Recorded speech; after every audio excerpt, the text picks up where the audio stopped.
I didn't choose Kung Fu. I was taught it from the age of 4. There was no choice that came into it. What I aspired to was to make my grandfather proud of me. From the age of 18, I started to enter the World Championships. And I held the world title for the 3 years.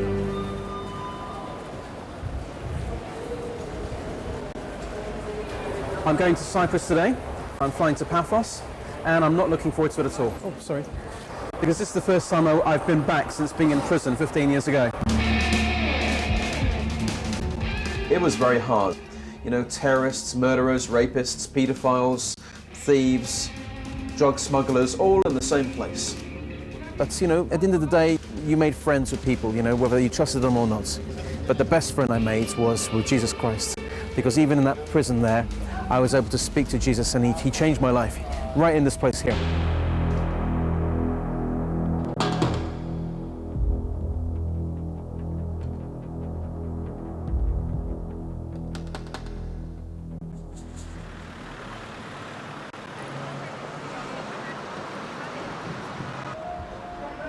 I was born in England, in London, to a Chinese mum and an Italian father.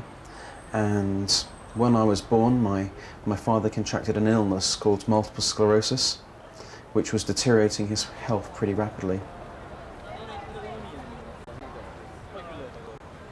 My father's illness had a dramatic impact on the family because my mum really had to look after him full time. And to have me jumping around the house was, you know, perhaps something very inconvenient for them. So really from a young age, that's why my parents sent me off to my grandparents in China to be raised.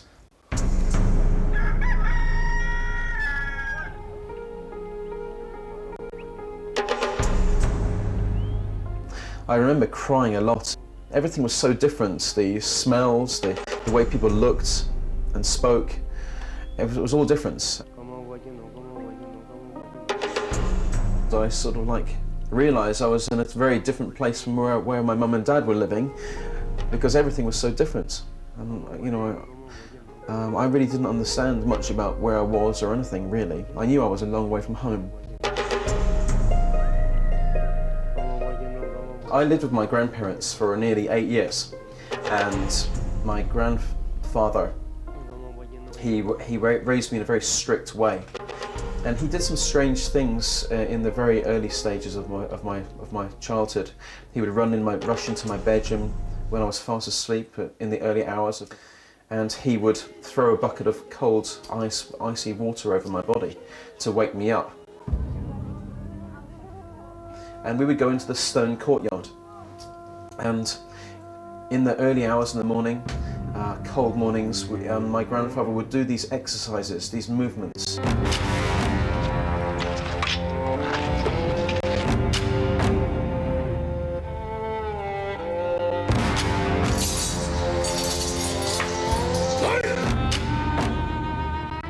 And, well, in the beginning I thought we were playing a game. I didn't really know what it was. I just had to do what he was doing. So I copied my grandfather. I would stand next to him, and he would teaching me these movements. And we did this for all my years in China. But in the very beginning I didn't understand at all what it was.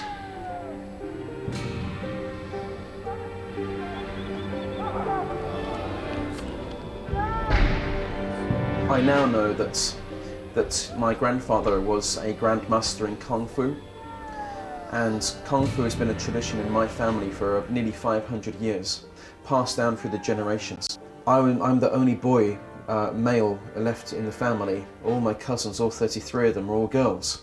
And so really to pass down the tradition down to me would be the most honourable scenario.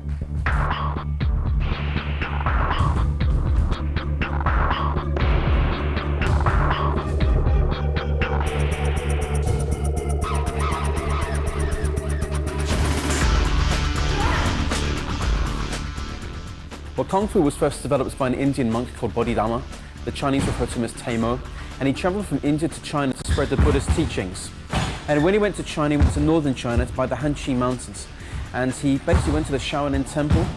And he found that one of the things that the monks would do to gain control of their mind and their body was to meditate. Sometimes they would meditate on hours on end, but what he noticed that during their meditation, many would fall asleep during their meditation. So he left that temple in great frustration, went into the wilderness, he tried to develop a technique to actually keep the monks awake during the meditation. And that's where he studied a variety of animal movements and insect movements, whether it's tigers or monkeys or snakes or praying mantis. And basically he tried to imitate those movements of those animals. He tried to understand how they would defend themselves, how they would attack, and he basically imitated those movements. And today, Kung Fu is used around the world by the military and by police as a means of hand-to-hand combat or self-defense.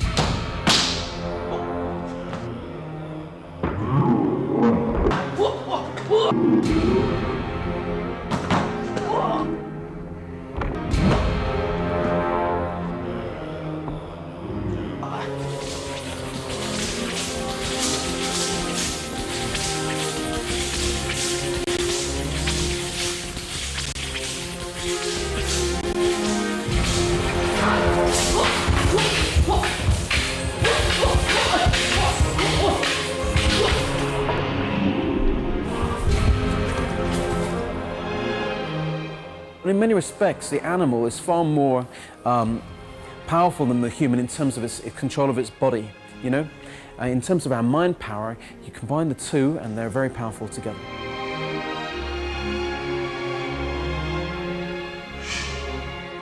So the main animal which I was actually studying was the tiger.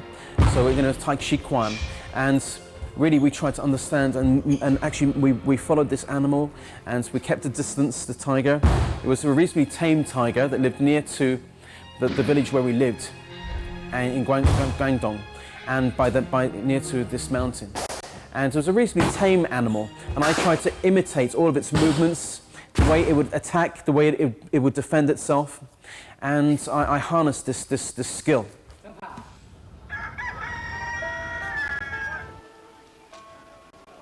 I never wanted to learn Kung Fu to impress my friends or to become a grandmaster. I was taught it from the age of 4. There was no choice that came into it. And that's the only way I could almost earn his affection and his love as a grandparent.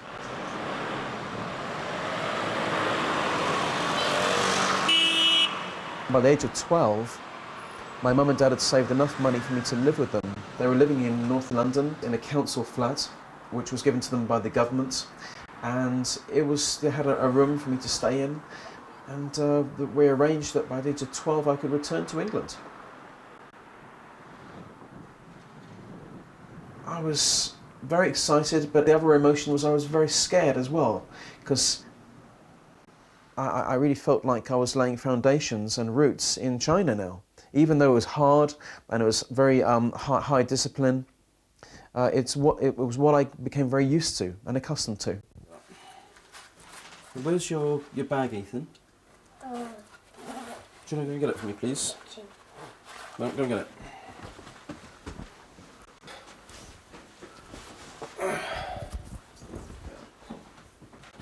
Have we got everything? You got my key, yeah? All right then, let's go.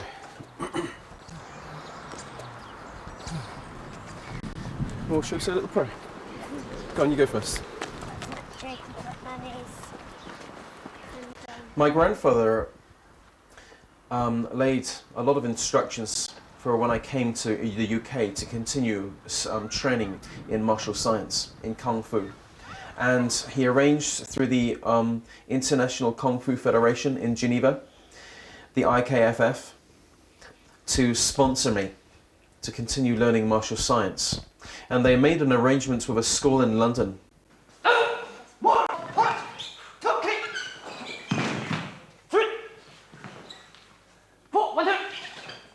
Now there was already a master teaching in that school.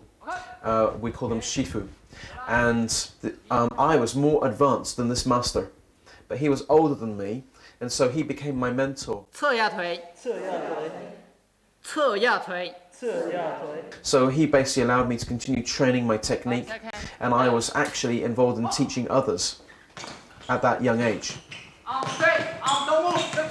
This organisation, they continued to sponsor me.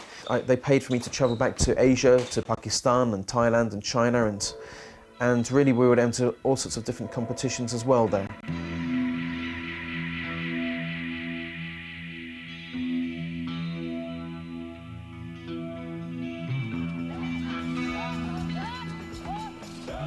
I was entering lots of competitions now in Asia, and you know, from the age of 18, I had started to enter the World Championships.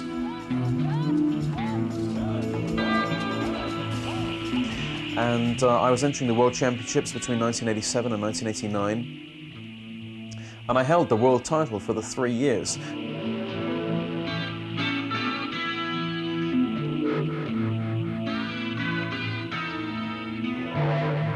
It gave me an opportunity to make some money for my parents, and it was the International Kung Fu Federation that continues to sponsor me, training and entering competitions, until the point came when they wanted for me to work with them. And I was doing various assignments where I traveled to schools teaching Kung Fu around the world. I would be like a guest instructor where I would go to a school and I would be involved in giving belts and levels, degrees to students and teachers.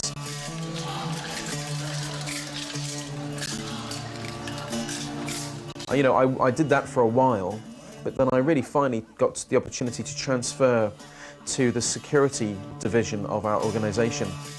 We ran a series of training courses for men and women coming from mainly a military background, and we would train them how to become close protection bodyguards.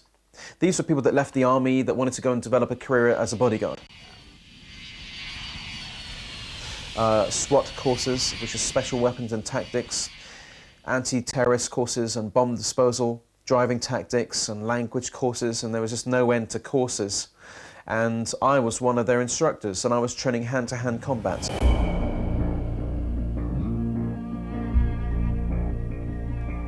And I worked in a gym all day long, and we would be training out all day long.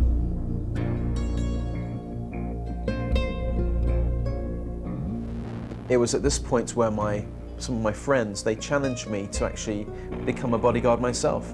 They were just putting the idea into my mind that I could earn a lot of money with my Kung Fu skill. And well, I took the carrot because they were earning a lot of money and they were traveling around the world, and I wanted a bit of excitement, something different, you know, to travel, and I was very keen to see the rest of the world as well and earn a lot of money as I was doing it. And I finally became a fully trained bodyguard. These were people which would, you know, spend a lot of money on buying a flashy boat or a car, and the next week they'll just buy a bodyguard. It was nothing more than that. And I got very disappointed because we were thoroughly trained, but this was just my first sort of assignments. And I did several like this, but I was working on one assignment in Switzerland with a little boy. He was under the custody of his mother. His parents had separated. His father had a very checkered past. This boy was living with his mum, and one day, it was a one-man assignment, and one day there was a kidnap attempt.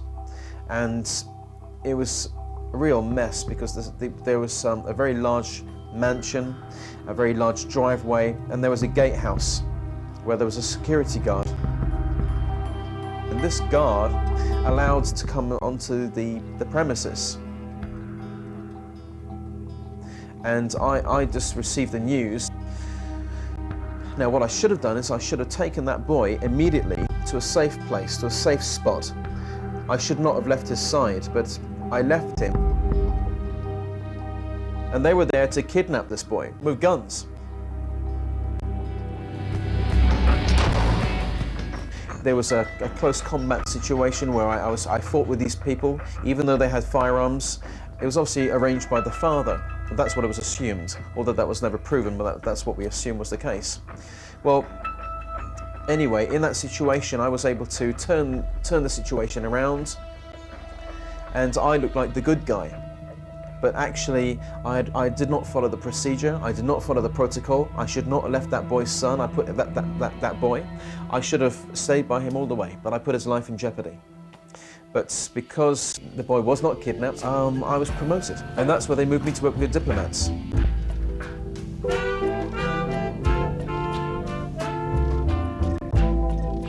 The main man I was working with was a man called Amin. And he was the Saudi Arabian ambassador in England. And I was going to work with this guy in England and 2 other countries, Italy and Cyprus.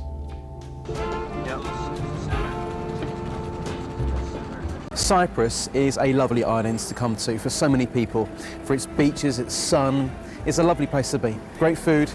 But for me, my experience of Cyprus is very different. For me, it's being in this prison here, Nicosia Central Prison, a place where every month people will get very badly beaten up or cut up or gang raped or even killed. My experience has been very different.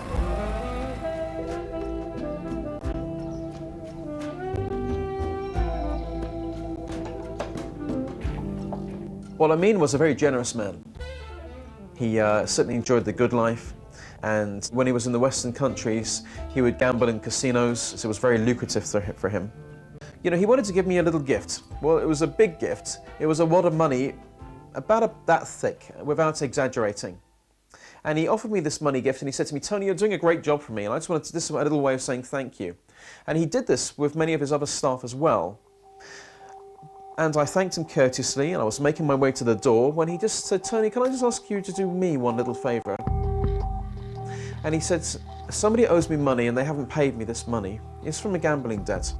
So can I ask you to go and collect the money?" And he wanted me to drive the message home so that nobody else would take advantage again. So he wanted me to hit him, to beat him. And I wasn't wired up in this way, and I declined. I said, "I'd rather not, if that's okay," because I didn't want to hurt anybody like that.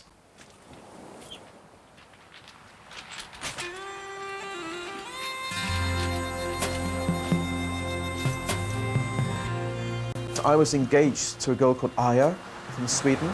She was the most amazing person I'd met by this point in my life. She was blind, and she had a really wonderful, friendly personality, and we were in love with each other. We wanted to get married, in fact.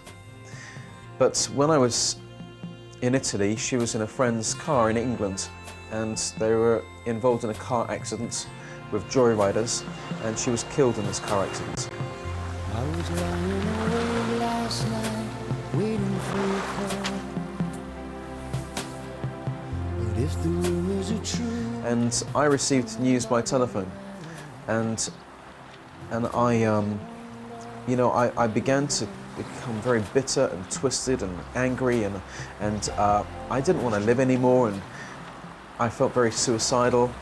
I'm trying hard to understand what it takes to be a man. I was getting angry and violent, and I began to take out my anger on others. Amin asked me at this point, soon after, if I would go and collect money for him again. Well, I thought, yes, I'll go. And I began to go to people's homes and businesses, and, I now became a debt collector. Hi, Michael. Welcome to Cyprus. So we finally transferred to Cyprus, to the embassy in Cyprus, and we were based in both Nicosia and Limassol. It was at this point when my father, he asked me if I could help him find this money for an operation in the region of 30 to 40,000. And I earned a lot of money in close protection and also debt collection as well.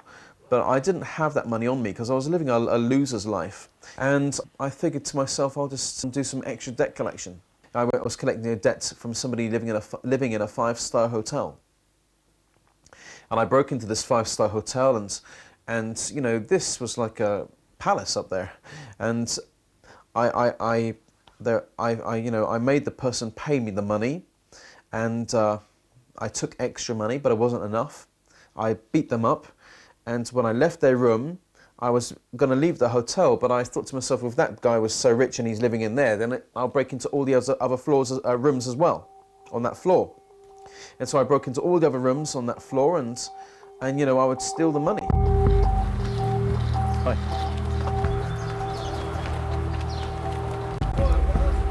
Is it here?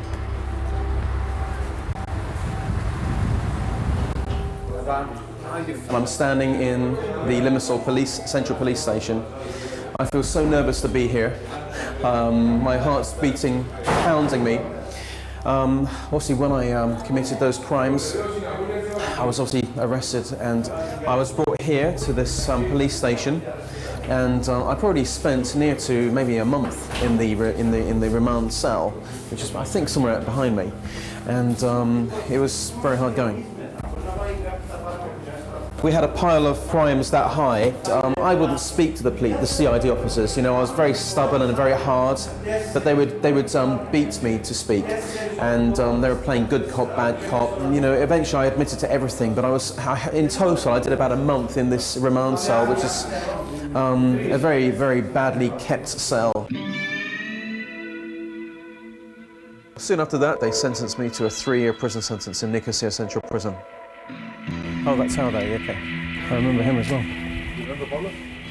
Yes.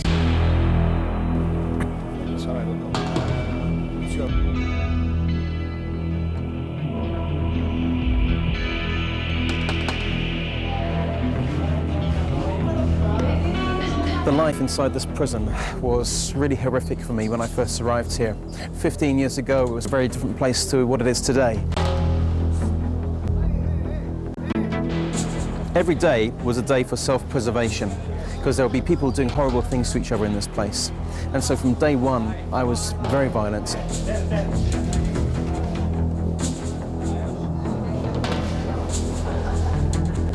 If you weren't able to defend yourself, and then some other person would take advantage of you and maybe, start to have sex, and make you a little slave, and you couldn't go to anybody to complain about that. Many tears and much blood was shed in this place.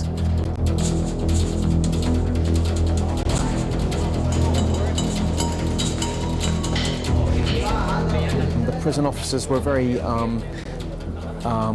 distanced from the prisoners. People were left to do their own thing, and you'd pass your hours away. It was an open situation, but sometimes if they left you locked in your cell, you'd be left sometimes locked for days. And you would pass the time by smoking away or taking drugs, or cutting away your wrists. There are lots of self-harmers here, or cutting somebody else up. 3 of your lifelines that keep you sane in a prison is the people you might be able to phone, if you're allowed to use the telephone, the people that visit you, and the people that obviously write letters to you. And none of my friends or my family wrote a single letter to me, and none of them wanted to come and see me because I was bad news.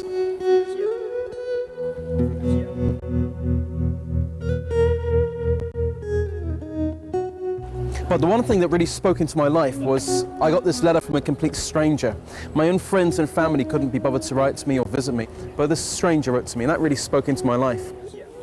That would have showed right from the beginning that he didn't have anyone there. Now, also, I know that one of the things, like the other prisoner that I was visiting too, was that I could provide him with a Coca-Cola and something to eat, and that even in that I knew by this time that even that was something that they didn't get when they were on inside. They only got that in the visiting room.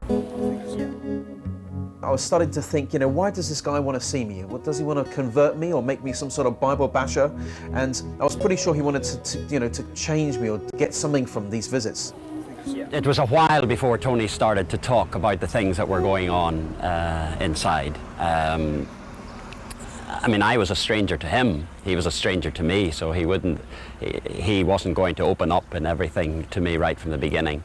But as we became friends, I suppose, as time went on, and you do become friends as you visit week by week, then little bits would have come out. He never judged me once. Normally the first thing a prisoner is asked is, what have you done to be in prison? How long are you serving? And all these sorts of details. They want the gory details, whereas Michael, he was not interested in that. He was interested in something far deeper than that, and he wasn't trying to convert me. He was like, it's like a beggar. He was like a beggar that's found some food, and he's wanting to share it with another beggar, and that's me. I'm always happy to share friendship. It does include sharing my life, but in the end, it's friendship for those that need friendship. He shared with me about the thing that was the most important thing in his life, and he told me that was Jesus Christ. Now for me, I had no concept of this at all, because I was a Buddhist. I did not believe in God. I had got myself so down the wrong road in life, I became violent and aggressive, and here I was in this prison. But I took on that message of hope the fact that, you know, that people even as lost as me can be transformed from the inside and out by knowing Jesus Christ as my Saviour.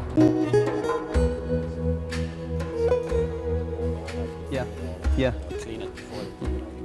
Now, he did become a very close friend as time went on, but my heart was to, in befriending people, to share the freedom that I had got myself from getting to know Christ. But it was more than that. I wanted to befriend. And so they wanted to get us tickets.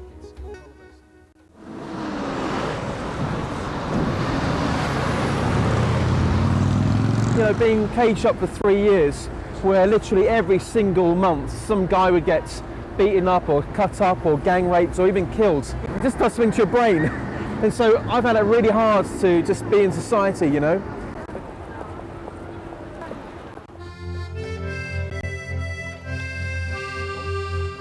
And another year. People were concerned because he Nose. We need a nose. kind of had a different approach to life, as it were. But I don't think I've ever felt that there was anything in his past that could come between us, because in a sense I've always felt that a line was drawn when he gave his heart to the Lord, when he became a Christian. A line was drawn there and that was finished. And I never knew that person, and the person I know now is what I'm interested in, and therefore I've felt that in the 15 years that I've known him, he's been consistently honest with me all the time, and therefore that's what I know. And just I wouldn't say there's any distrust of that, because that was who he was and that's not who he is now. I work as a full-time evangelist, and I go to prisons, schools, universities, churches, concerts, festivals, and I really share the message of God, the gospel message, with people from all walks of life. I'm the author of the book Taming the Tiger, which is now published in 14 languages. Because if they slip on the floor or somebody tries to hurt them. Very controversial, but extremely interesting. Myself, I'm agnostic, but I found the experience of listening to him, I found it very rewarding.